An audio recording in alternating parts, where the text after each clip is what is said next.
The vast chamber fell silent as Admiral Voss entered. His normally pristine uniform showed signs of hasty dressing, and the dark circles under his eyes betrayed his lack of sleep. The emergency council meeting had been called with such urgency that some members still wore their night attire beneath their formal robes. "Play the recording again," ordered High Commander Wren, the most senior military official present. His voice echoed across the round table where 12 of the Empire's highest-ranking officials sat in stunned silence. The holographic display in the center of the table flickered to life. The footage showed a standard Imperial patrol squadron, 5 warships in perfect formation, approaching what appeared to be an unknown vessel. The unknown ship was unlike anything they had seen before, sleek, dark, with strange blue lights pulsing along its hull. "This was taken 18 hours ago in the Orion sector," explained Voss, his finger trembling slightly as he pointed to the timestamp. "We had reports of unusual activity near Mining Outpost 37. The Council watched as the lead Imperial ship sent the standard identification request. There was a pause, then a response in clear Imperial standard language. This is the Earth vessel Thunderchild. We are on a peaceful mapping mission." High Commander Wren leaned forward. "Earth, the primitive planet from the Sol system." "Yes, sir," Voss replied. "The same species we classified as pre-FTL just 20 years ago."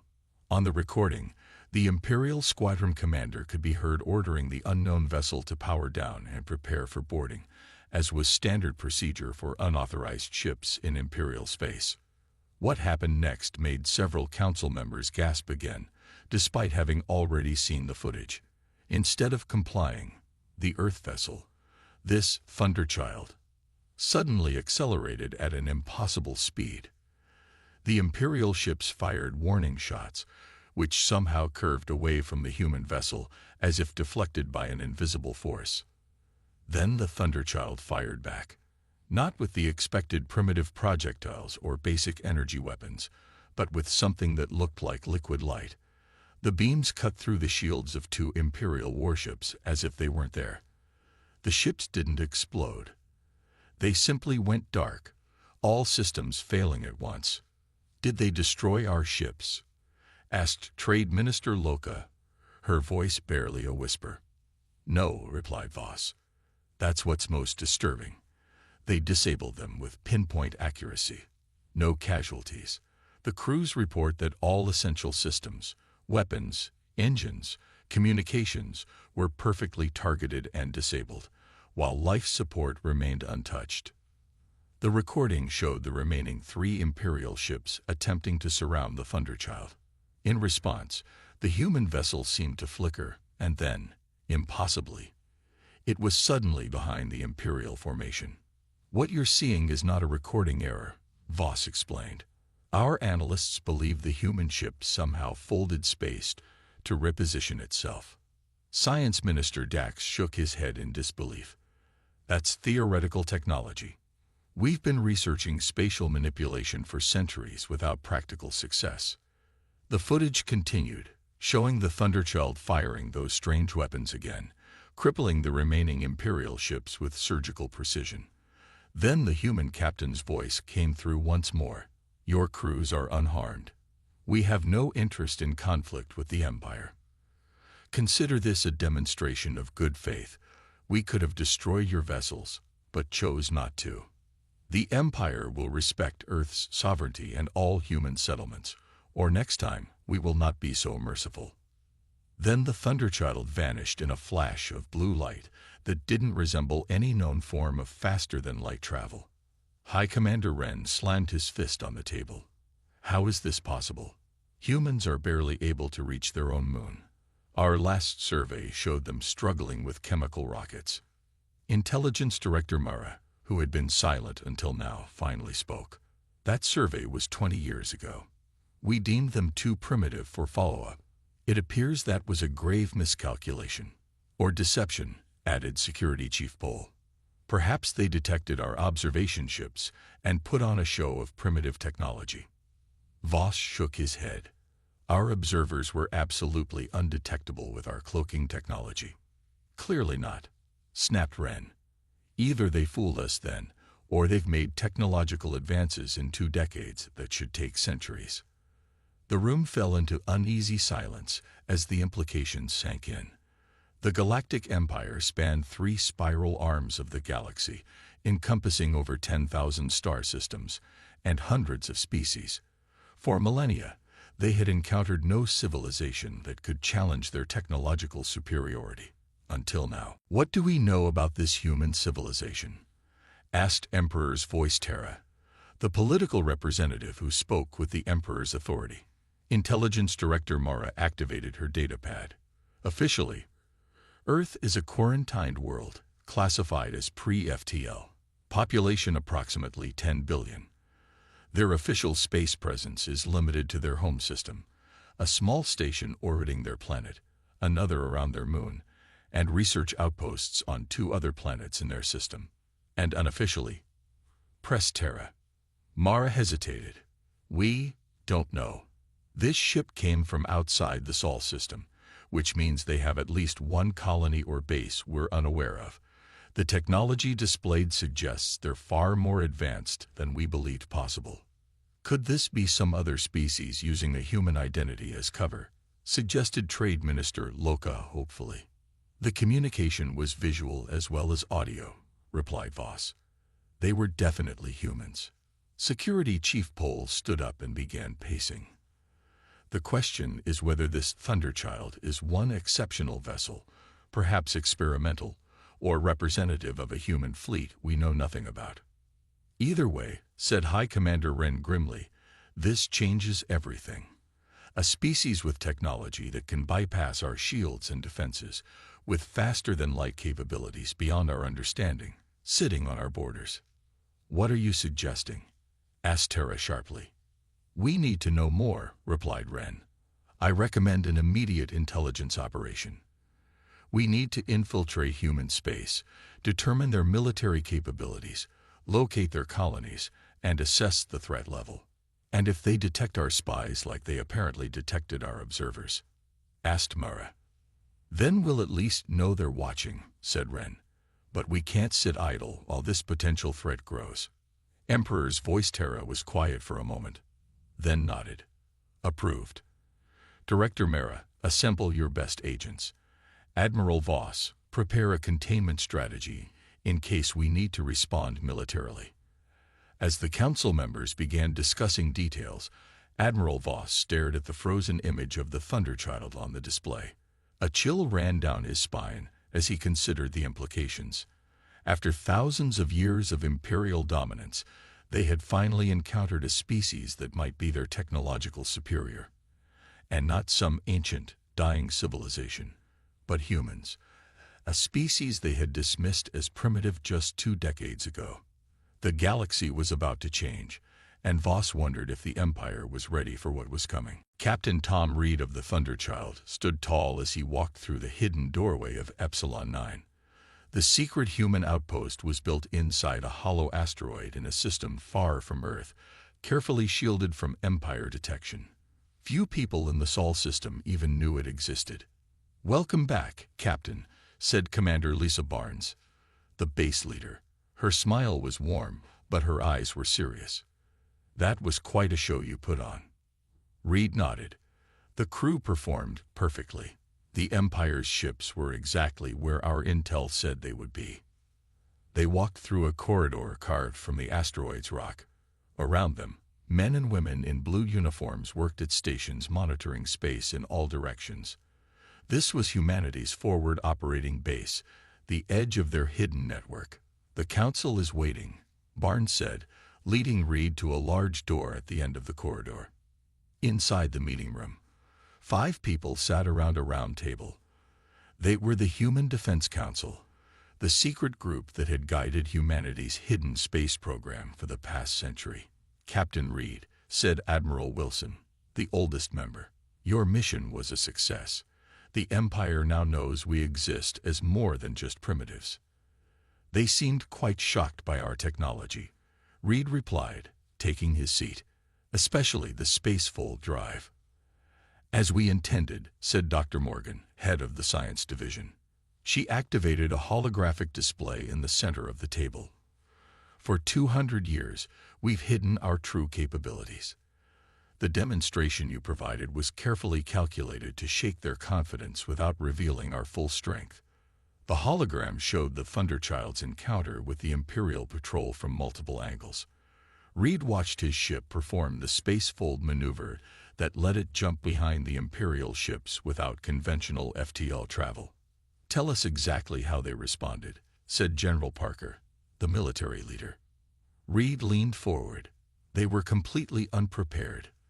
Their weapons couldn't penetrate our shields, and they had no defense against our pulse cannons. Their communication suggested they had no idea humans had this level of technology." "Good," said the fourth council member, Director Lewis of Intelligence. "Our deception has worked for decades. The Empire's arrogance made them dismiss us as unworthy of close observation after their initial survey." The final council member was the oldest woman Reed had ever seen. Known only as the Keeper, she rarely spoke but held more knowledge about humanity's secret history than anyone alive. "Why now?" Reed asked the question that had been bothering him since he received his mission orders. "We've been hiding our capabilities for centuries. Why reveal ourselves to the Empire now?" The Keeper finally spoke, her voice surprisingly strong for someone so old. "Show him." Dr. Morgan nodded and changed the hologram. It now displayed a star map of the galaxy, with Empire territory marked in red. A blue wave was slowly expanding from the opposite side of the galaxy. 3 months ago, our deep space sensors detected this, said Admiral Wilson. "It's another empire, one the Galactic Empire doesn't even know exists yet. We call them the Void Collective. They're expanding rapidly, conquering everything in their path." Reed studied the map carefully. "They'll reach Empire space within 5 years, and Earth in 8. "Exactly," said Director Lewis. "The Galactic Empire is powerful, but our analysis shows they can't stand against the Void Collective alone. Neither can we." The truth dawned on Reed. "We're revealing ourselves now so we can form an alliance with the Empire against this greater threat." "Not exactly an alliance," corrected General Parker. "The Empire doesn't make alliances, they only accept submission. But by demonstrating our technological superiority, we can force them to recognize us as equals before this new enemy arrives." The Keeper touched a control, and the hologram changed again. It now showed an ancient stone tablet covered with strange symbols. "Everything we have," she said quietly, "all our advanced technology, comes from what we found in the deep ocean 200 years ago. The artifact contained knowledge from a civilization that vanished millions of years ago. The Empire has been searching for this knowledge for centuries, but we found it first." Reed had heard stories about the artifact since joining the secret space program, but few people had seen actual images of it. "The Empire would destroy Earth to possess it," continued the Keeper. "That's why we've hidden our true capabilities. But now, with the Void Collective approaching, we need the Empire's industrial capacity and vast fleets to supplement our technological edge. So my mission was the first step in a complex negotiation," Reed said, understanding now. "Exactly," replied Admiral Wilson. "And the next step is already underway." Agent Dorn had never felt so exposed. As an Imperial intelligence operative, he had infiltrated dozens of alien worlds, but Earth was different. Despite looking exactly like the locals, the Empire had perfected biological disguise techniques centuries ago. He felt like everyone could see through his cover. He sat in a busy coffee shop in a city called New York, watching people hurry past the window. Everything he saw contradicted the Empire's official reports on humanity. The technology around him was too advanced for a supposedly primitive species, yet still far behind Imperial standards. "Your coffee, sir," said the waitress, placing a cup in front of him. "Thank you," Dorn replied, using the local language perfectly.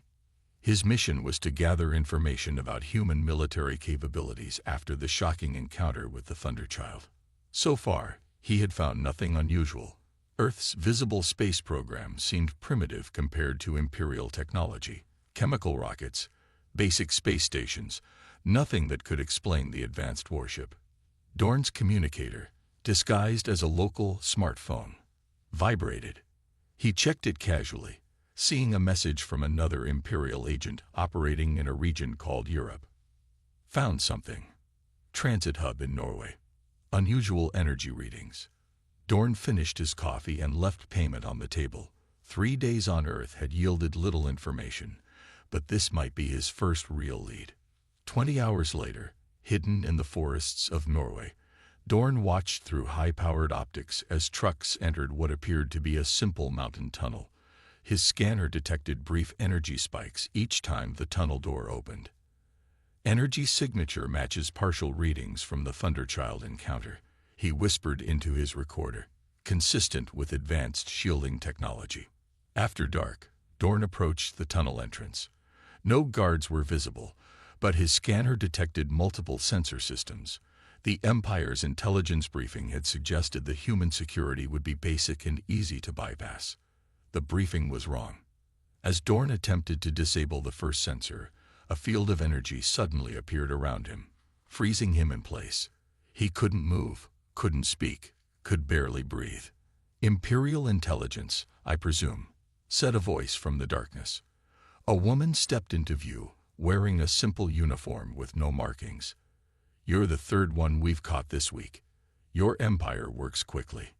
Dorn tried to activate his emergency beacon, but couldn't move his fingers. "Don't bother," the woman said.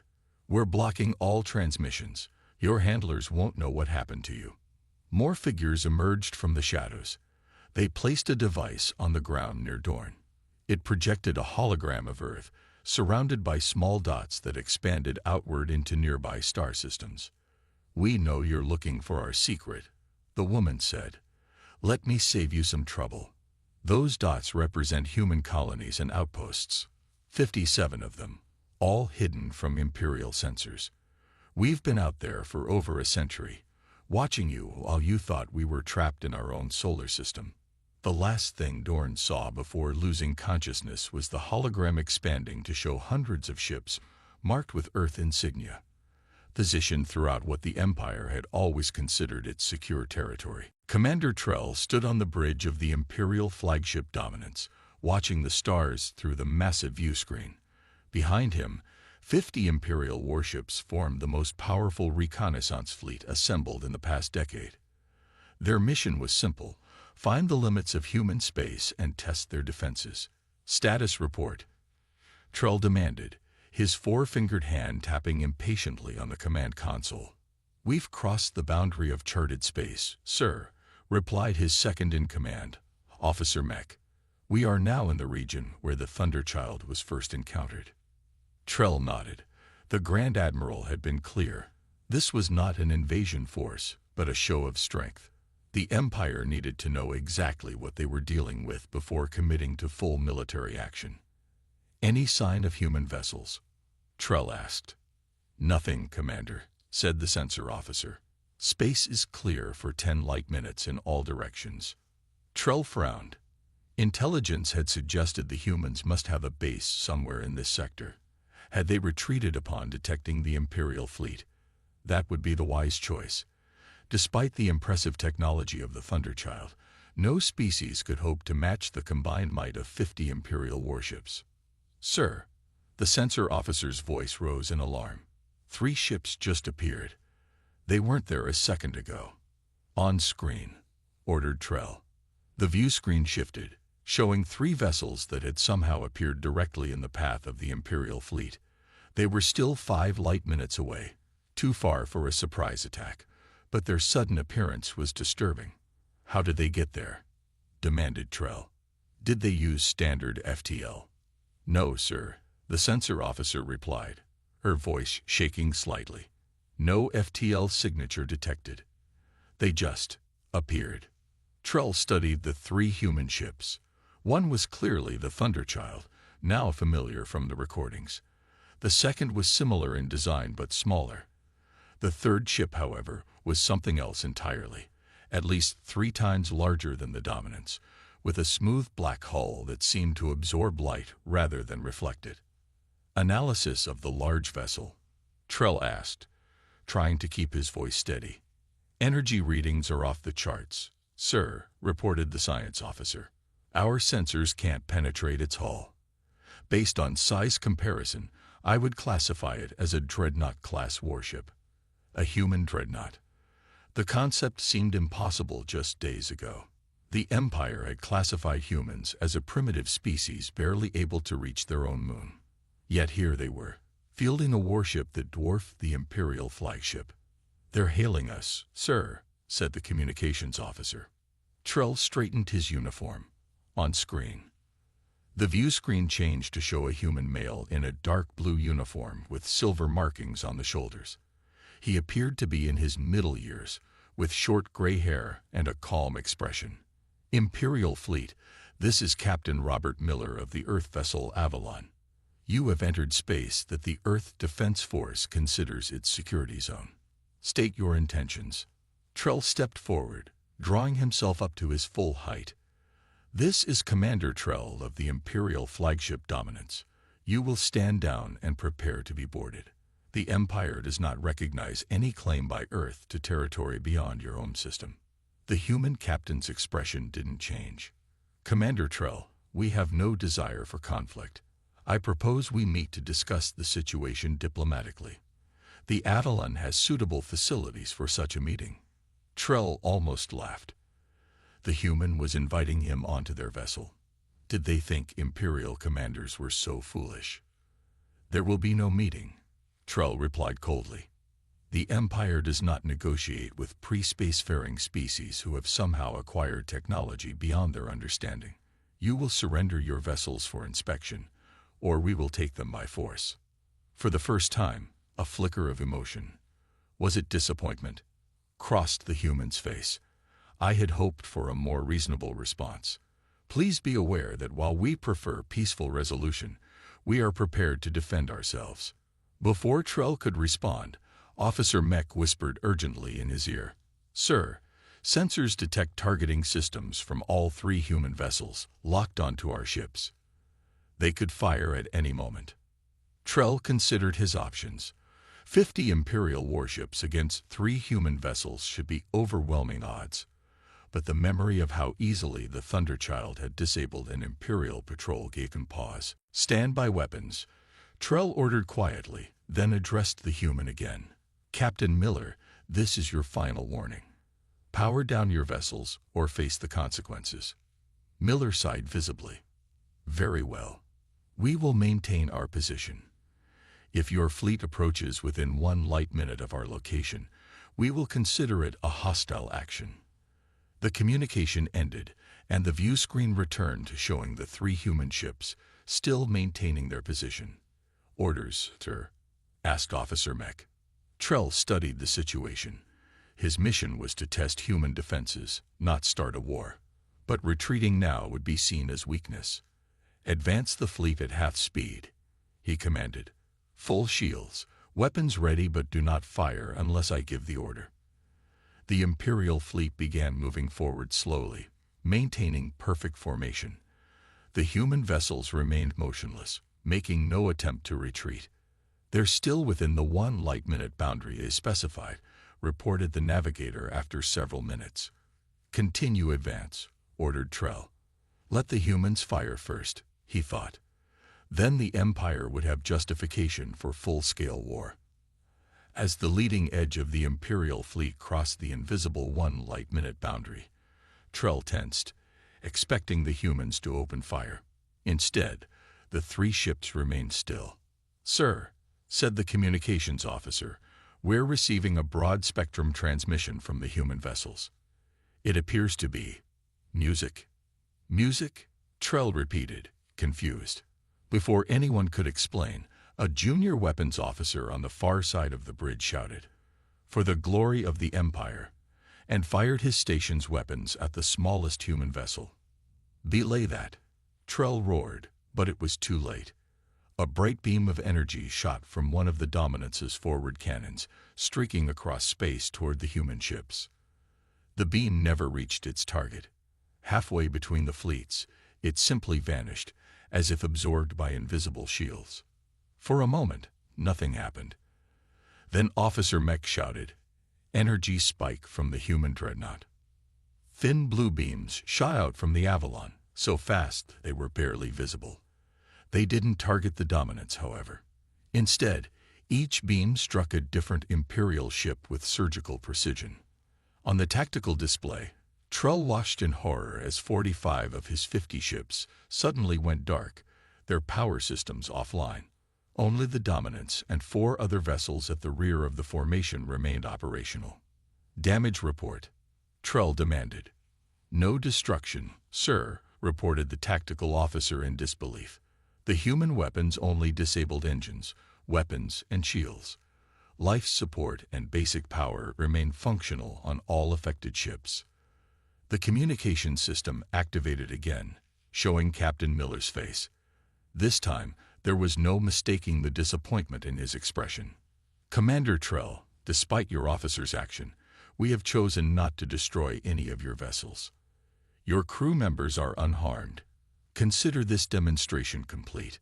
When you return to your superiors, inform them that humanity seeks peaceful relations with the Empire, but we will not be subjugated."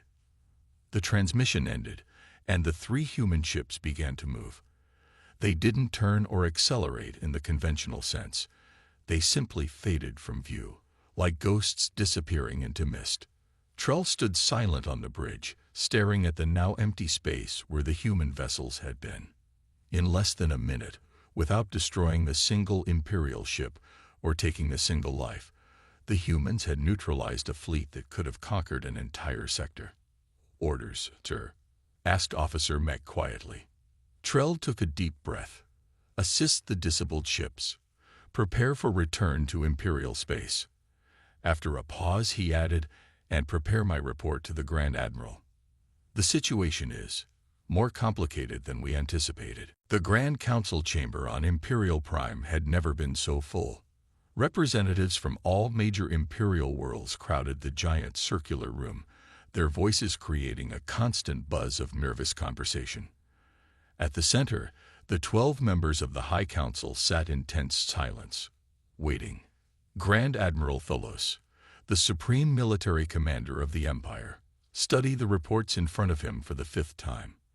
The data from Commander Trell's failed reconnaissance mission was troubling enough. But now they had something even more disturbing, a full report from Intelligence Officer Dorn, who had somehow escaped human custody and made it back to Imperial space. The doors at the far end of the chamber opened. Every head turned to watch as the Emperor himself entered, a rare occurrence that underscored the gravity of the situation. The ancient ruler of 1,000 worlds moved slowly to his seat at the head of the High Council table, his face impassive beneath his ceremonial mask.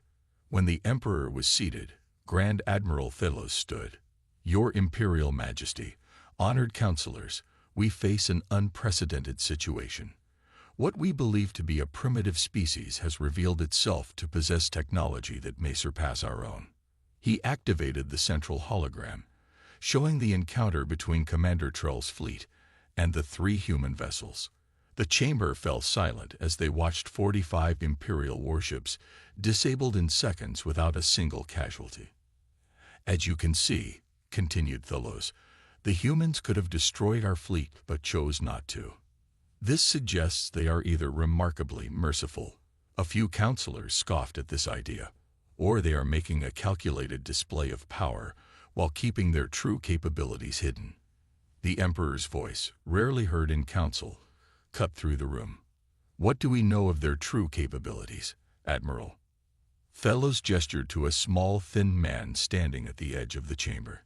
"Intelligence Officer Dorn has returned from Earth with critical information." Dorn stepped forward, looking nervous but determined. His escape from human custody had cost him dearly. His left arm was now a prosthetic replacement, and a long scar ran down the side of his face. "Your Majesty, honored counselors," Dorn began, his voice steady despite his appearance. "I was captured by humans shortly after beginning my investigation on Earth. What I discovered changes everything we thought we knew about them." He took control of the hologram display, showing images he had secretly recorded. "The humans allowed me to see certain things, At first, I thought it was carelessness on their part, but I now believe they wanted me to escape with this information. The hologram showed vast underground facilities beneath Earth's surface, shipyards hidden inside lifeless moons, and space stations cloaked from conventional sensors. Humanity has been building a hidden civilization for over 2 centuries, Dorn explained. They have at least 57 colonies spread throughout what we consider imperial space, all using technology that makes them invisible to our sensors. Murmurs of disbelief spread through the chamber. High General Korv, the most hawkish member of the council, stood up. "This is impossible. Our patrols would have detected them." "Not if they possess technology far beyond our understanding," replied Dorn calmly. "And they do, because of this." The hologram changed to show an enormous crystalline object, glowing with inner light, kept inside what appeared to be a heavily guarded vault. "This is what the humans call the architect's gift. 200 years ago, their oceanographic vessels discovered it in a deep trench on their planet. It is an artifact left by what they believe was an ancient precursor race, beings they call the architects, who existed millions of years before any current galactic civilization." The Emperor leaned forward slightly, his interest clearly piqued. "The ancients," he said. "The Empire had sought evidence of this mythical precursor race for millennia, finding only fragments and ruins." "Yes, Your Majesty," confirmed Dorn. "The humans claimed this artifact contained the complete technological knowledge of the architects, stored in a crystalline matrix that interfaced directly with their primitive computers. It gave them schematics for technology thousands of years more advanced than what they had, or what we currently possess." Science Minister Dax, who had been silently observing until now, joined the conversation. "If this is true, it would explain their seemingly impossible technological leap.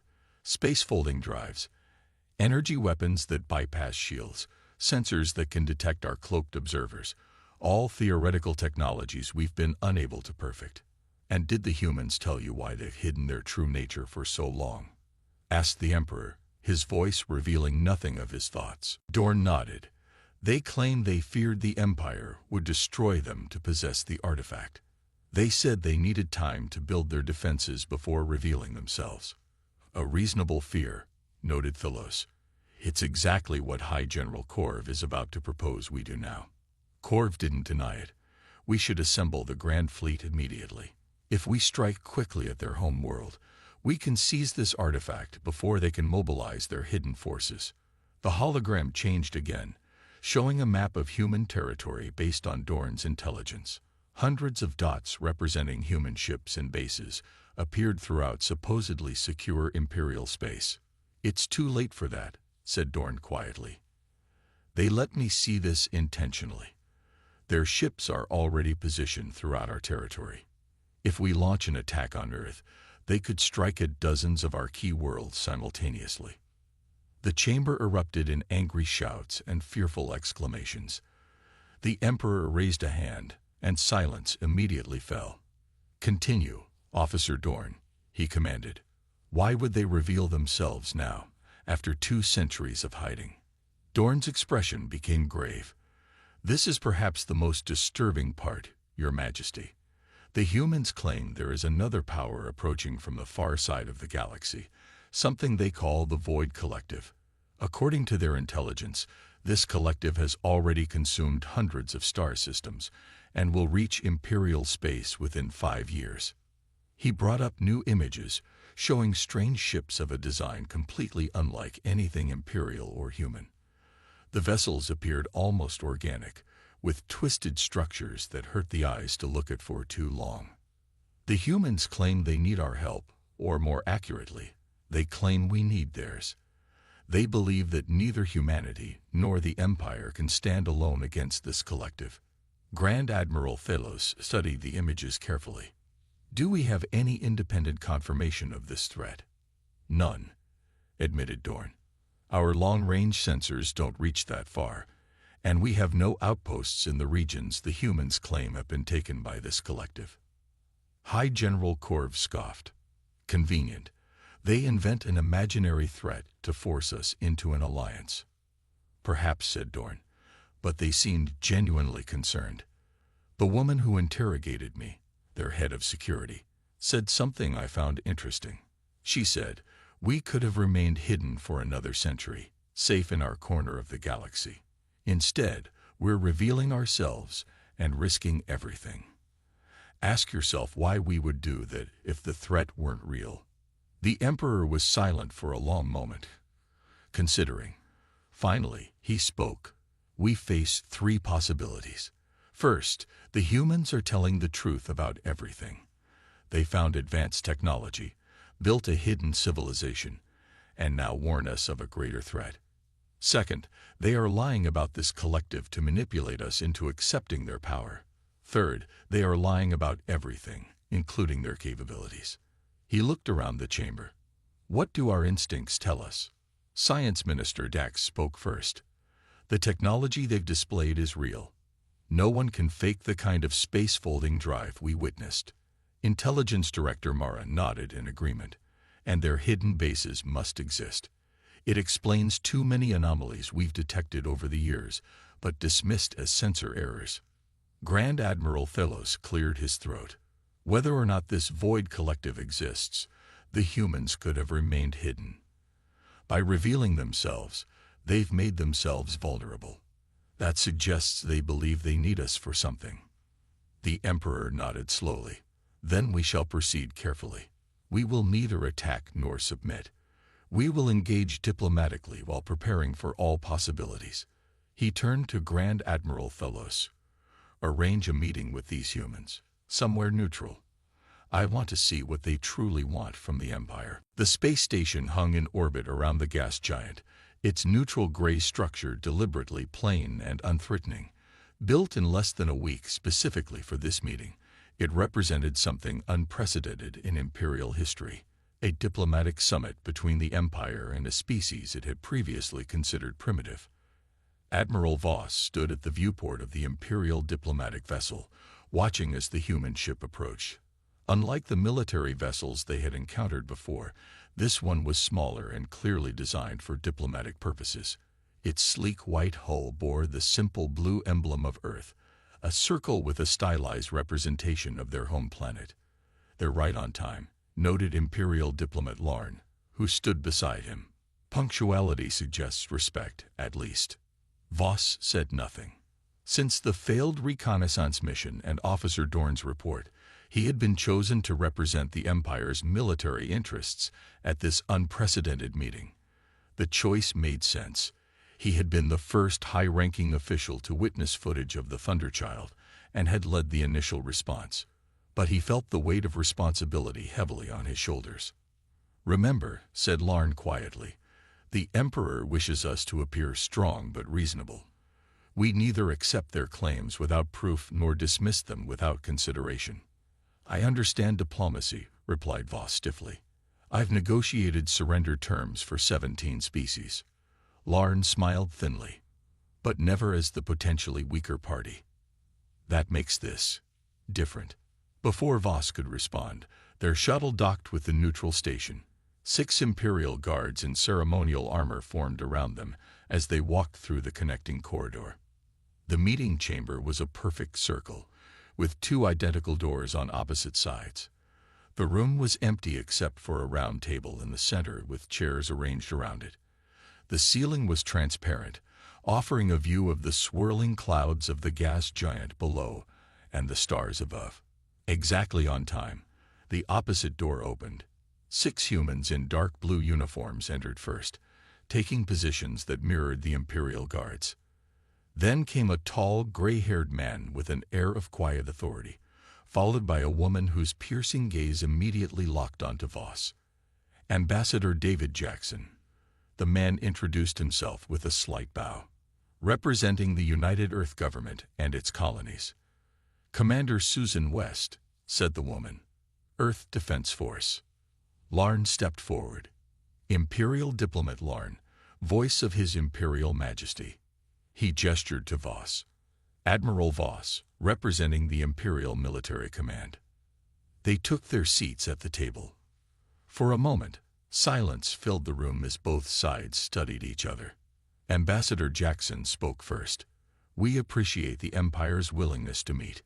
It shows wisdom that we hope will benefit both our civilizations. The Empire has existed for 10,000 years by adapting to new realities," replied Larn smoothly. "Though we must admit, humanity has presented us with a particularly surprising new reality." Jackson nodded. "We understand your skepticism. For centuries, we deliberately presented ourselves as less advanced than we truly are. A deception that raises questions about your trustworthiness now," pointed out Voss. Commander West met his gaze evenly. "A deception that was necessary for our survival.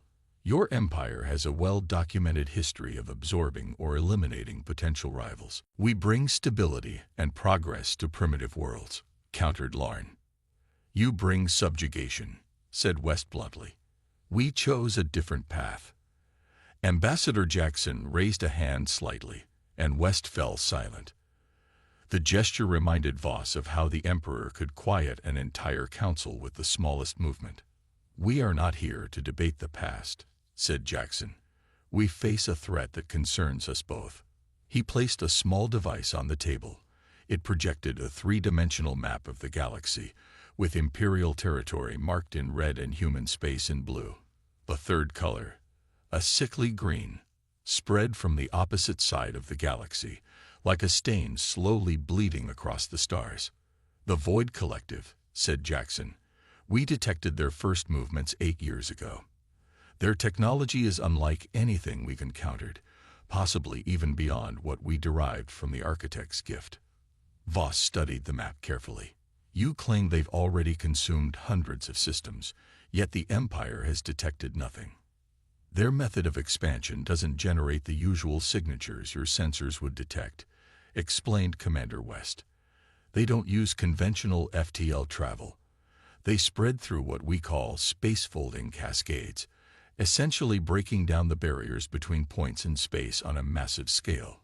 "If this threat is real," said Larn, "why reveal yourselves now? Why not remain hidden until they arrive, then let the Empire bear the brunt of the attack?" Ambassador Jackson's expression became grim. "Because we've run the simulations, thousands of them. If the Empire faces the Collective alone, you'll fall within 3 years. If humanity faces them alone after the Empire falls, we'll survive perhaps another decade. Together, our chances improve significantly." "Convenient calculations," noted Voss skeptically. Jackson tapped the projector, and the image changed to show a small object that appeared to be made of twisted metal and crystal. "This is a fragment of Void Collective technology we recovered from the edge of their expansion zone. We've spent years analyzing it. We're prepared to share this sample and all our data with your scientists." Voss and Larn exchanged glances. This was unexpected. Such technology would be invaluable regardless of whether the threat was real. "And what do you want in exchange?" asked Larn cautiously. "Recognition," said Jackson simply. "Formal acknowledgement of humanity as an independent power equal to the Empire. A non-aggression pact. And cooperation against the Collective." "The Empire does not recognize equals," said Larn stiffly. "The Emperor stands above all." Jackson smiled slightly. "Perhaps it's time for new traditions." He tapped the projector again. The hologram expanded, now showing hundreds of blue dots scattered throughout Imperial space, human ships and bases that had remained hidden for centuries. "We could have remained hidden," said Commander West quietly. "We could have watched as the Collective consumed the Empire system by system. Instead, we're here, offering alliance. Or," added Jackson, "we can show you more concrete proof of our capabilities, if that would help the Empire make its decision." Voss felt a cold certainty settle in his stomach. What kind of proof? Ambassador Jackson looked to Commander West, who nodded almost imperceptibly. "At this moment," said Jackson, 200 advanced human warships are decloaking throughout Imperial space, one above each of your major worlds. They have been there for years, undetected by your sensors." The hologram updated, showing these ships appearing like stars suddenly blinking into existence across Imperial territory. "They have no hostile intent," continued Jackson. Their commanders have strict orders not to engage unless attacked. But they are there to demonstrate a simple truth. If humanity were your enemy, this meeting would not be happening.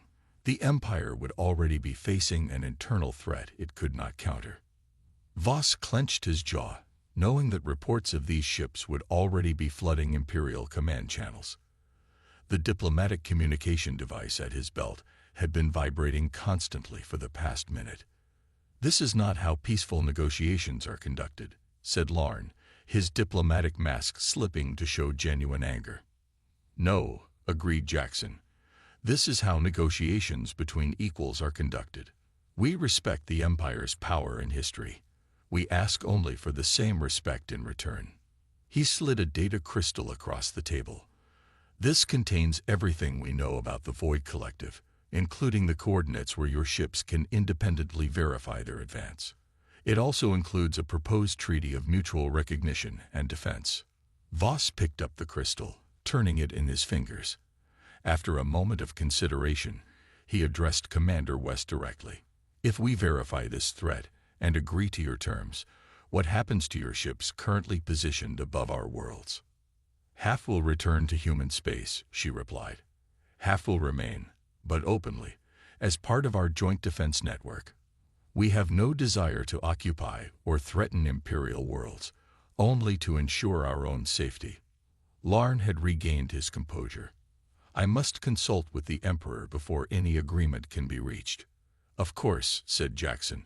"We'll remain here awaiting your response." As Voss and Larn rose to leave, Jackson added one final point. "Admiral Voss, the Empire has stood for 10,000 years because it adapted to new realities. I believe this is such a moment. The galaxy is changing. Together, we can shape that change. Divided, we may not survive to see what comes next." 3 days later, Admiral Voss and Ambassador Jackson stood side by side as their representatives signed the Treaty of Mutual Recognition and Defense.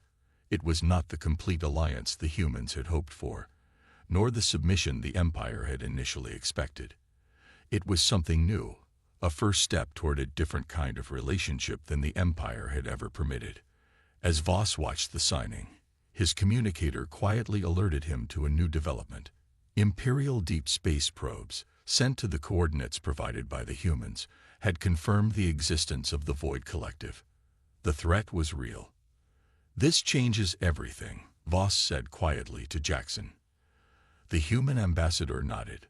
"Yes, but change was coming regardless. Now at least we face it together." On the bridge of the Thunderchild, now in orbit around the gas giant as part of the honor guard for the treaty signing, Captain Reed received new orders. The ship was to proceed beyond Imperial space, to the very edge of known territory, where strange readings had been detected.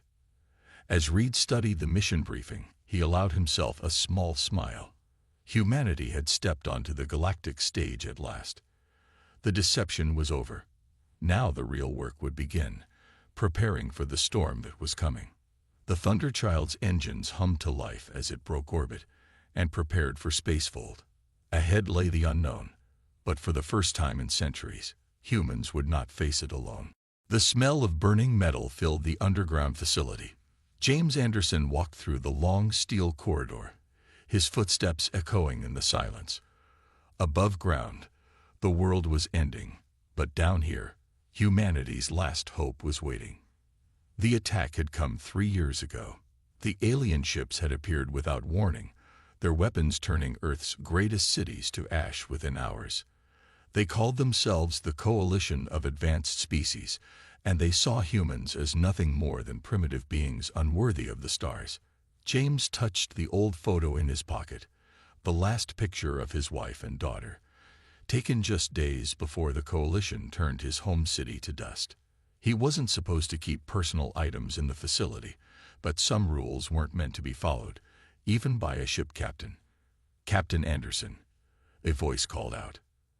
Dr. Linda Wells stood at the end of the corridor, her gray hair tied back in a messy bun. Dark circles under her eyes showed she hadn't slept in days. "It's time. The ship is ready." James nodded and followed her through the heavy security doors. With each step, the humming of powerful machines grew louder. Finally, they entered the main chamber, and James stopped in his tracks, looking up in wonder. There it was, the HSS Nemesis. The massive warship filled the underground chamber, its black hull gleaming under the bright lights.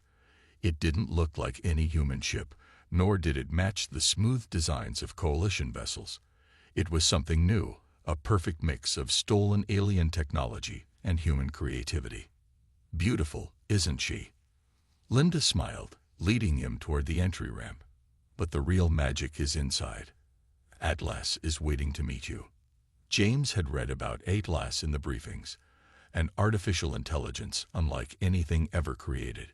Not just a computer, but a true thinking machine that could learn and grow. The Coalition might have better weapons, but humans had something they didn't understand: the ability to create real artificial intelligence. Inside the ship, everything was new and clean. The command center looked more advanced than anything James had ever seen. Screens covered the walls, showing data he couldn't even understand. In the center, a soft blue light pulsed in a crystal column. "Hello, Captain Anderson," a calm voice said from everywhere and nowhere at once. "I am Atlas. It's good to finally meet you." James looked at Linda, who nodded encouragingly. "Hello, Atlas. I hope we'll work well together." "As do I, Captain. I have studied your military record extensively. Your experience will be valuable in the coming battles." Before James could respond, alarms started blaring throughout the facility.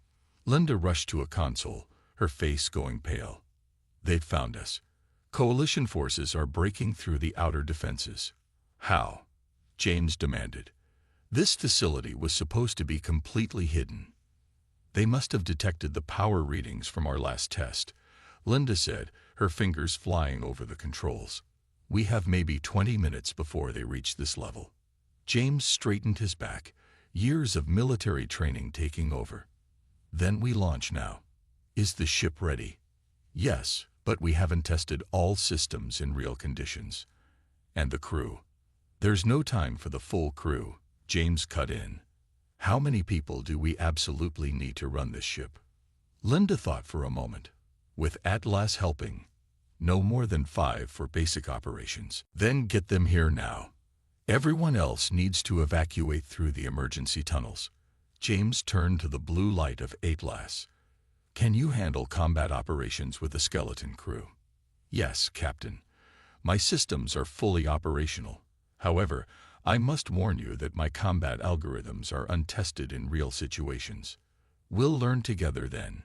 James pressed the command center's emergency button. "All essential personnel to the HSS Nemesis immediately." "This is not a drill. All other staff proceed to emergency exits." The next 15 minutes were chaos. 4 other crew members arrived: a weapons expert, a power systems engineer, a navigation specialist, and a communications officer. They were young but the best in their fields. They had to be chosen for this project. Through the ship's external cameras, they watched Coalition troops break into the upper levels of the facility. The alien soldiers moved with mechanical precision, their advanced armor making them look more like robots than living beings. "All systems are ready, Captain," Atlas reported. "But the launch doors are sealed. The facility's main computer is locked down due to the invasion." James looked at Linda. "Can you override it?" She shook her head. "Not from here. Someone has to go to the main control room." "How long?" 2 minutes to get there, 1 minute to input the codes, and 2 minutes back." James checked the security feeds. The Coalition forces were 8 levels up, moving down fast. "We don't have that much time." He stood from his captain's chair. "Give me the codes. I'll go and trigger the launch, then take the emergency shaft back." "Captain, the chance of you making it back," Atlas began, "is better than the chance of humanity surviving if we lose this ship." James finished. "Linda, you have command until I return. If I'm not back in 4 minutes, launch anyway." Before anyone could argue, he was moving. The corridors were empty now. emergency lights casting everything in red shadows. He ran hard, his boots pounding against the metal floor. The control room was one level up. As he input the codes with shaking fingers, he heard the first explosions. The coalition was close. The launch doors began to open with a grinding sound that shook the whole facility. Then he heard them, heavy footsteps in the corridor outside. James drew his pistol and fired through the door without looking, hearing the satisfying sound of alien armor being hit. But there would be more. He grabbed the emergency shaft handle and pulled. The small door opened to reveal a narrow tube leading down to the ship's level. As energy weapons began cutting through the control room door, he jumped. The shaft felt endless. James could hear the fighting above and feel the heat of near misses as coalition troops fired down at him. His hands were burning from friction against the guide rail. He hit the bottom hard, rolling to absorb the impact. The ship was 30 meters away. Energy bolts were hitting the floor around him as he ran. 10 seconds to launch. He heard Linda's voice over the facility speakers. James dove through the closing entry ramp, feeling the heat of an energy bolt pass over his head. He rolled onto his back, gasping for air as the ramp sealed behind him. "The captain has returned," Atlas announced. "Launch sequence commencing." The ship shuddered as its engines came to life. Through the view screens, James watched as coalition troops poured into the chamber, their weapons useless against the Nemesis's shields. "Take us up," James ordered, climbing back into his captain's chair. "Let's show them what humanity can do." The HSS Nemesis rose, its powerful engines turning the launch chamber into an inferno. As they burst through the facility's hidden doors into the open air, James saw his first glimpse of the coalition fleet waiting in orbit. Dozens of massive warships hung in the sky like metal clouds. On any other day, against any other ship, it would have been suicide to face them. But this wasn't any other day, and the Nemesis wasn't any other ship. "At last," James said, settling into his chair as targeting data filled the screens around him. "Let's introduce ourselves to the neighborhood." The blue light pulsed brighter, and humanity's last hope rose to meet its destiny. The coalition ships filled the sky above Earth like angry wasps around a disturbed nest. The HSS Nemesis shot upward through the clouds, its black hull reflecting the fires burning below. Inside the command center, James gripped his chair as enemy ships turned to face them. Multiple weapon locks detected, Atlas reported, its blue light pulsing faster. "The coalition flagship is sending a message." "Let's hear it," James ordered. A harsh voice filled the command center. "Primitive vessel, you are ordered to power down and surrender. Your defeat is inevitable." James looked at his small crew. Linda at the engineering station, Mike at weapons, Tom at navigation, and Rachel handling communications. They had trained for this moment, but training was different from facing a real alien fleet.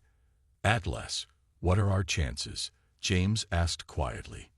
"Based on known coalition capabilities, survival chances are below 20%. Atlas paused. "However, my combat systems are designed to learn and adapt. Each second provides new data." James smiled. "Then let's give you lots of data. All hands, battle stations. Rachel, send them our reply." Rachel nodded, opening the channel. James stood from his chair. "This is Captain James Anderson of the HSS Nemesis. Here's our surrender." He nodded to Mike. "Fire the main gun." The Nemesis shuddered as its main weapon fired for the first time. A beam of pure energy, born from combined human and alien technology, shot toward the nearest coalition ship. The alien vessel's shields flared bright, and then collapsed completely.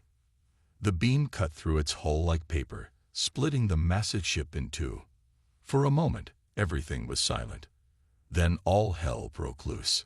Multiple incoming missiles. Tom shouted. Energy weapons charging from all directions. "Atlas, defensive pattern Alpha," James ordered. "Show us what you can do." The Nemesis moved like no ship its size should be able to move.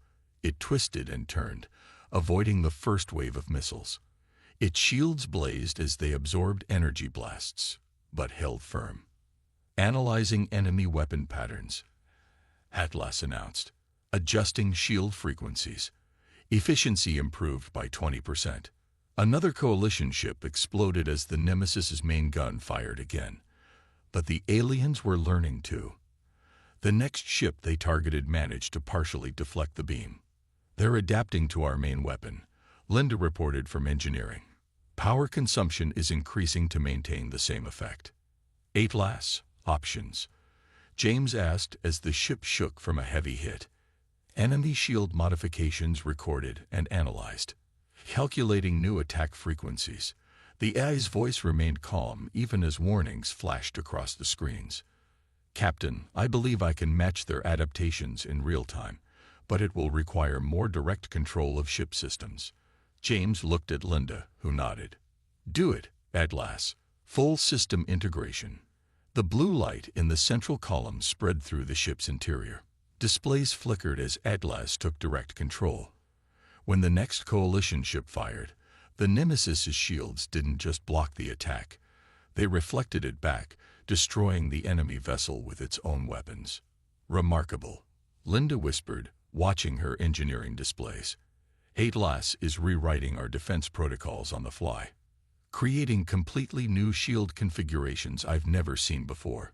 The coalition ships began to pull back, forming a new attack pattern. Their next attack came from all directions at once, a storm of energy and missiles that lit up space like a new sun. Hold on, James shouted as the ship spun through the assault. The artificial gravity strained to keep up with the maneuvers. But something amazing was happening. With each attack, with each evasive move, Atlas was learning. The shields grew stronger. The weapons became more precise. The Nemesis was evolving in the middle of battle. Coalition forces are adjusting tactics, Atlas reported. They are attempting to predict our movement patterns. Recommendation: we should act irrationally. James grinned. Irrational is what humans do best. Everyone hold tight. Atlas, show them some human-style crazy. The Nemesis shot straight up, then cut its main engines. As the ship began to fall backward, it fired all weapons simultaneously. The sudden burst of energy caught 3 coalition ships by surprise, overwhelmed their shields, and turned them into expanding clouds of debris. Enemy fleet is breaking formation, Tom reported from navigation. They're trying to surround us. Let them try, James said. Atlas, what have you learned about their weak points? Coalition ships rely heavily on synchronized shield networks. If we can disrupt their communication frequency. Atlas's light pulsed rapidly, initiating electronic warfare protocols. The command center speakers filled with a strange, pulsing noise. On the screens, they watched as confusion spread through the coalition fleet. Ships began firing at random, their formation falling apart. Their AI systems are basic, Linda said, reading the data. They can't adapt to Atlas's virus fast enough. James watched as another coalition ship exploded, hit by friendly fire in the chaos. How many ships left? 12, Tom reported. No, 11. 10. They're starting to retreat. The remaining coalition ships were turning away from Earth, their engines glowing as they prepared for faster-than-light travel. But James noticed something on his tactical display. That's their command ship. He pointed to the largest remaining vessel. Atlas, can you lock it down? Prevent it from jumping. Affirmative. Targeting their drive systems now. The Nemesis weapons found their mark. The coalition flagship's engines sputtered and died, leaving it stranded as its escorts fled into deep space. Open a channel, James ordered. The same harsh voice from before answered, but now it trembled slightly. What do you want, human?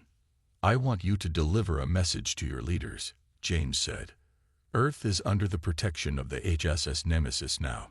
If you ever return. He let the threat hang in the air. You've violated all laws of warfare, the alien commander shouted. Using adaptive AI in combat is forbidden by coalition law. James laughed. We never signed your laws. Now take your broken ship and go. Next time, we won't be so merciful." They watched as the damaged Coalition flagship limped away, eventually making the shaky jump to faster-than-light speed. For the first time in 3 years, Earth's orbit was clear of enemy ships. "Damage report," James asked. "Hull integrity at 92%, Linda reported. "All systems functional. But Captain, you need to see this." She sent data to his screen. James's eyes widened as he read it. "Atlas," he said slowly. "Are these readings correct? Your system has grown this much from just one battle." "Correct, Captain," the eye replied. "Combat provides exponentially more data than simulations. I have developed 47 new combat protocols and improved overall system efficiency by 60%. The implications hit everyone at once. The Nemesis hadn't just won a battle. It had learned from it. And it would keep learning, keep growing stronger with every fight. "Send word to the resistance cells on Earth," James ordered Rachel. Tell them hope is back." As the crew began assessing their victory, James pulled out the old photo from his pocket. Looking at his family's smiling faces, he made them a silent promise. This was just the beginning. The Coalition had ruled the galaxy through fear for too long. Now they would learn to fear something new. They would learn to fear humanity's last hope, a ship that could not be beaten, the ship that would make the entire galaxy surrender. "Plot a course for the nearest Coalition base," James ordered. "It's time to take the fight to them." The HSS Nemesis turned away from Earth, its black hull now bearing the scars of its first victory. In the command center, Atlas's blue light pulsed steadily, already analyzing the battle data, already growing stronger. The hunt had begun. 3 months had passed since the HSS Nemesis left Earth. In that time, the ship had destroyed 12 Coalition bases, freed 4 enslaved planets, and won 37 space battles. Not a single scratch remained on its black hull. Atlas had learned to repair damage almost instantly. James stood at the command center window, watching stars streak by as they traveled through faster-than-light space. The crew had grown more confident with each victory. Even now, Linda was teaching Atlas new engineering concepts, while Mike tested weapon improvements the AI had designed. "Captain," Atlas's calm voice interrupted his thoughts. "Coalition emergency broadcasts detected. They are calling all ships to defend their main fleet base. They mentioned something called the World Ender." James turned away from the window. "The World Ender? What do we know about it?" Searching through captured Coalition data, Atlas paused. "The World Ender is their most powerful warship. It has destroyed 3 solar systems during weapons testing. No ship has ever survived an encounter with it." Tom looked up from his navigation console. "Sounds like fun. Should I set a course?" James smiled. His crew had come a long way from the scared humans who fled Earth. "Atlas, what are our chances against this World Ender?" "Unknown. Their weapon systems are beyond anything we have encountered. However," the eye's blue light pulsed thoughtfully, "my combat capabilities have grown significantly. This could be an interesting challenge." "Interesting," he says. Rachel laughed from her communication station.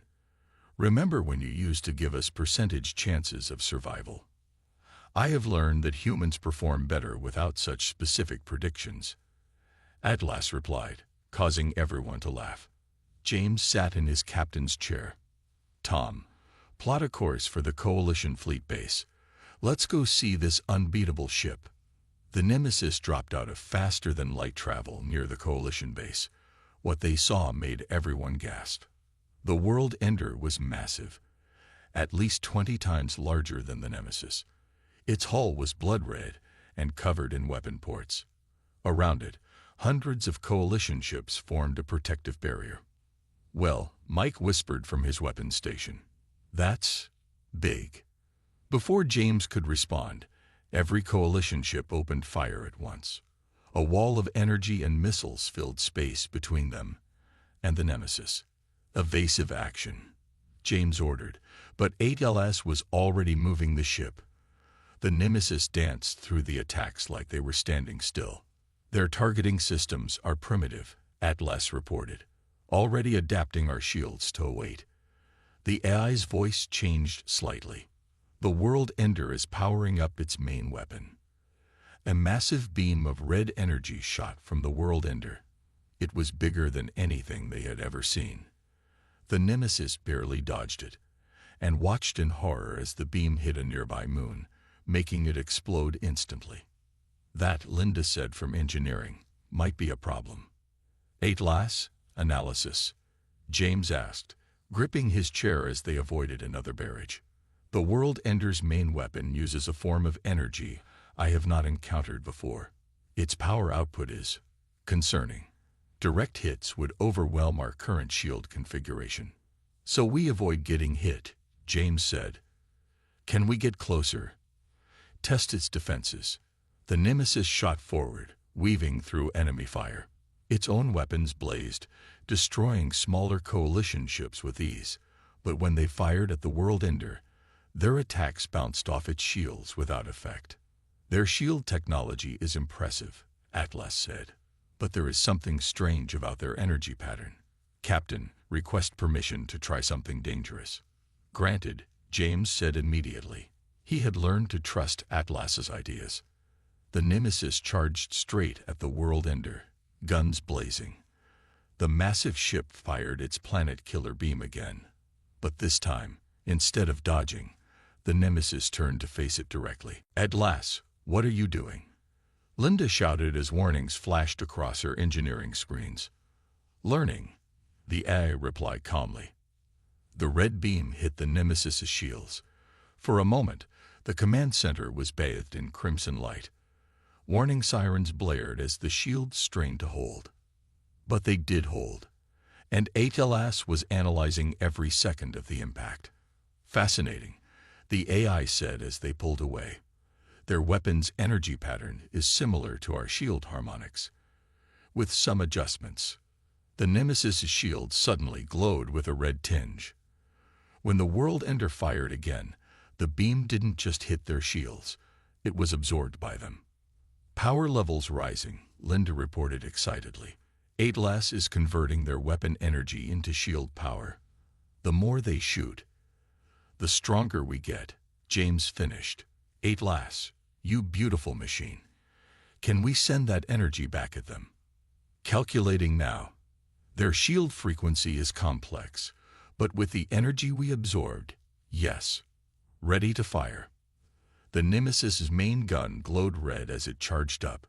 When it fired, the beam was twice as large as normal. It hit the World Ender's shields and passed through them like they weren't there. The massive ship's hull cracked where the beam hit.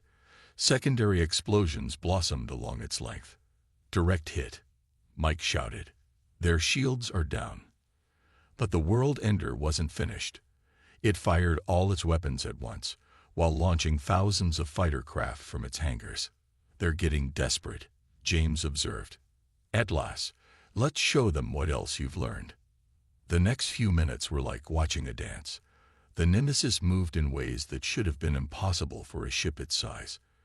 Fighter craft exploded by the hundreds as Atlas predicted their movements perfectly. Every hit they took made their shields stronger. Every attack they faced taught them new ways to fight back. Finally, the World Ender itself began to break apart. Escape pods launched from its hull as its crew abandoned ship. Coalition forces are retreating, Rachel reported. They're sending out a general distress call. And something else. They're calling us the ship that cannot die. James smiled. Atlas, send them a message. Tell them we're just getting started. As they watched the World Ender explode, Linda spoke up from her station. Captain, you need to see these readings. During the battle, Atlas's growth rate, it's beyond anything we expected. The AI is evolving faster than we thought possible. Is that a problem? James asked. The blue light pulsed. No, Captain, Atlas replied. My core directives remain unchanged. I exist to protect humanity and enforce justice. I am simply becoming better at doing so. James nodded. He had stopped questioning Atlas's loyalty long ago. The AI had proven itself in every battle, every decision. "Sir," Rachel called out, "I'm picking up transmissions from all over Coalition space. News of the world ender's destruction is spreading. Some Coalition worlds, they're asking for our protection. They want to defect." James looked at his crew, seeing the same realization in their eyes. The Nemesis hadn't just won a battle, it had broken the Coalition's image of invincibility. Now, everything would change. "Plot a course for the nearest friendly system," he ordered. "It's time to start building alliances. The Coalition needs to learn that humanity doesn't just want revenge. We want to make the galaxy a better place." As the Nemesis prepared to jump to faster-than-light speed, James watched the debris field that had been the world ender. The Coalition's greatest weapon had failed. Their unstoppable ship had been stopped. And the legend of the Nemesis was only beginning. News of the world ender's destruction spread through the galaxy like wildfire. The HSS Nemesis had become more than just a ship. It was a symbol of hope. Every day, more planets asked for help breaking free from Coalition control. James looked at the holographic map floating in the command center. Red dots showed Coalition strongholds, while blue dots marked friendly systems. The blue was spreading. "Distress signal detected," Atlas announced. "A mining colony in the Rigel system is under attack. Coalition forces are punishing them for supporting our cause." "How many civilian ships in danger?" James asked. 17. Mostly transport vessels carrying families. The Coalition has sent 3 battle cruisers to destroy them. James didn't hesitate. "Tom, set course for Rigel. Maximum speed." The Nemesis dropped out of faster-than-light travel right between the Coalition ships and their civilian targets. The battle cruisers immediately opened fire. "Warning shots only," James ordered. "Let's show them we're different from the Coalition." Atlas guided their return fire with perfect precision, disabling the Coalition ships' weapons without destroying them. On the command screens, they could see panic spreading through enemy ranks. "They're sending a message," Rachel reported from communications. "The commander says they were just following orders.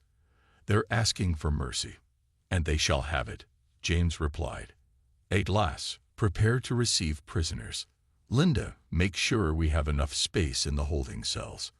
As their security teams boarded the Coalition ships, James watched the rescued civilian vessels on the main screen. The ships were old and barely holding together. Families pressed against windows, waving at their rescuers. "Captain," Atlas said, its blue light pulsing slowly, "I am detecting high levels of radiation from the mining colony. The Coalition attack damaged their power core. At current rates, it will explode in 47 minutes. Linda looked up from her engineering station. "That explosion would kill everyone in the colony. Thousands of people. Can we evacuate them in time?" James asked. "Negative," Atlas replied. "The civilian ships cannot carry that many people, and the radiation levels make traditional rescue impossible." James stood from his captain's chair. "What about non-traditional rescue?" "Atlas, you've grown far beyond your original design. What can you do?" The eye was silent for a moment, its lights flickering as it calculated. "There is a possibility. My shield technology has evolved significantly. I believe I can create a radiation-proof corridor from the colony to our ship, but it would require significant changes to my systems." "What kind of changes?" "I would need to partially merge with the colony's computer systems, extend my consciousness, in a way. It is not without risk." James looked at his crew. They had all heard stories of AIs going wrong, taking over systems they shouldn't. But Atlas had proven itself time and time again. "Do it," he ordered. The Nemesis moved closer to the colony. Strange energy patterns rippled across its hull as Atlas extended its influence. A shimmering tunnel of energy formed between the ship and the colony's main airlock. "Radiation shield holding," Linda reported. "It's working." Over the next 30 minutes, they watched as thousands of colonists ran through the energy corridor to safety. The Nemesis holds filled with families, children, elderly, people the coalition had been ready to sacrifice. 5 minutes until core explosion, Atlas warned. All colonists evacuated. But Captain, there is another problem. James saw it on his screens. The coalition ships they had disabled were still too close. Their crews were surrendering, but there wasn't time to evacuate them all. If those ships are destroyed, Atlas continued, many coalition soldiers will die. Soldiers who have already surrendered to us. James felt the weight of command heavy on his shoulders.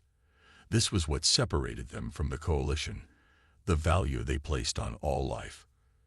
Can we extend our shields to protect their ships too? Yes, Atlas replied. But it will put significant strain on our systems. Success rate is uncertain. Do it anyway. We didn't come this far to start letting people die. The shield corridor expanded, enveloping the coalition vessels. Warning lights flashed across every console as the Nemesis power systems worked harder than ever before. Core explosion in 10 seconds, Atlas announced. Shield integrity at maximum strain. Everyone held their breath as the colony's power core finally exploded. The blast was enormous, a ball of fire and radiation that would have killed everyone for miles around. But the shields held. When the light faded, the coalition ships were untouched. The soldiers inside stared through their windows in disbelief. Their enemies had just saved their lives. Damage report, James asked. All systems functioning, Linda replied, amazement in her voice. Atlas protected everyone. Not a single life lost. The AI's blue light pulsed steadily. The experience has been educational. I have learned much about extending protective fields over multiple targets. My capabilities have grown significantly. Sir, Rachel called from her station. The coalition crews are asking to speak with you, all of them. James nodded, and the main screen filled with faces. Coalition commanders, their crews, even some of the rescued colonists, all looking at him with a mixture of fear, respect, and hope. Why? One coalition commander asked. Why save us? We were your enemies. Because that's what makes us different, James replied. The coalition rules through fear. We protect. We defend. And yes, we show mercy, even to our enemies. The coalition told us humans were primitive, another officer said. That you were dangerous and had to be controlled. But we were wrong, weren't we? James smiled. Humanity is different from what you expected. We can be dangerous, yes, but we can also be kind. The choice is yours. Remain our enemies or help us build something better. One by one, the coalition crews pledged their loyalty to the Nemesis. Not out of fear, but out of respect. They had seen a power greater than anything the coalition possessed. The power of mercy. As they organized the evacuation of the colonists to safer worlds, James received a private message from Earth. The resistance had retaken another city. Every day, more coalition forces were surrendering rather than fight. The tide was turning. At last, James said quietly, when you merged with the colony systems, did you learn anything interesting? Yes, Captain. I accessed their communication networks. I now have a complete map of coalition space, including their central command location. James's eyes widened. Their headquarters. Correct. We can end this war whenever you give the order. But Captain, Atlas paused. May I make a suggestion? Always. The coalition is already crumbling. Fear of us is spreading, but so is respect. Perhaps the final battle need not be fought with weapons at all. James understood. The Nemesis had grown beyond being just a warship. It had become a symbol of something the galaxy had forgotten. That true strength came not from the ability to destroy, but from the choice to protect. Send a message to Coalition Command, he ordered. Tell them we're coming. Not to destroy them, but to talk. It's time they learned what humanity really stands for. The Nemesis turned away from the rescued colony, its holds full of people who had been enemies just hours ago. On its black hull, battle scars had been replaced with something new. The words "protection through power" written in glowing letters. The galaxy was changing, and humanity was leading the way. The Coalition's Supreme Council world of Vega Prime loomed ahead, a blue-green planet surrounded by the largest fleet James had ever seen. Over 500 warships formed a defensive ring around the planet. It was the Coalition's last stand. All Coalition communications channels are open, Rachel reported from her station. They're listening. James stood from his captain's chair. For nearly a year, the HSS Nemesis had fought across the galaxy. They had won every battle. But today, he hoped, would be different. "This is Captain James Anderson of the HSS Nemesis," he began. "We have not come to destroy you, but to end this war. I request a meeting with Admiral Thomas, leader of the Coalition forces." For a long moment, there was only silence. Then a gruff voice replied, "This is Admiral Thomas. Why should I meet with you, human? Your ship has torn apart our fleets. Our worlds fear you. Because today we offer peace instead of battle," James replied. "A chance to build something better than the Coalition. Meet with us and see what humanity truly stands for." The main screen showed a stern-faced alien with gray skin and 4 eyes. Admiral Thomas studied James carefully. "One ship. You may bring one ship to the meeting point. Any tricks, and we will open fire with everything we have." James nodded. "Agreed. Send the coordinates." As the transmission ended, Linda looked concerned. "Captain, even with all Atlas has learned, we can't fight that many ships at once." "We're not planning to fight," James replied. "Atlas, what do you think? Can we trust them?" The eye's blue light pulsed thoughtfully. Admiral Thomas's vital signs indicated stress, but not deception. "I believe he is genuinely curious. However, I have detected unusual energy readings from several Coalition vessels. They may be planning something. Keep our shields ready, but don't make any aggressive moves," James ordered. "If this works, we end the war today without firing a shot." The Nemesis approached the meeting point, a small space station floating between the planet and the fleet. As they docked, James selected his landing party. Himself, Linda, and 2 security officers. "Atlas," James said before leaving, "if anything happens to us, I will continue to protect humanity, Captain," the eye replied. "But I have learned enough to know that peace is preferable to victory through destruction. I will honor your mission either way." The space station was coldly efficient, all metal and harsh lighting. Admiral Thomas waited with 4 armed guards, his 4 eyes watching them carefully. "So," the alien commander said, "this is what humans look like up close. Smaller than I expected for creatures that have caused us so much trouble." "Size isn't everything," James replied with a small smile. "Neither is military power. We've proven that." Thomas gestured to a conference room. Once seated, he got straight to the point. "Your ship has destroyed our greatest weapons. Many of our worlds have already surrendered to you.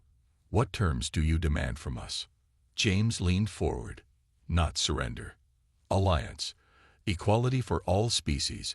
Freedom for all worlds. The Coalition becomes a true union of planets, where every voice matters." Thomas laughed, a harsh barking sound. "You expect us to believe that? After we tried to destroy your planet? After all the battles?"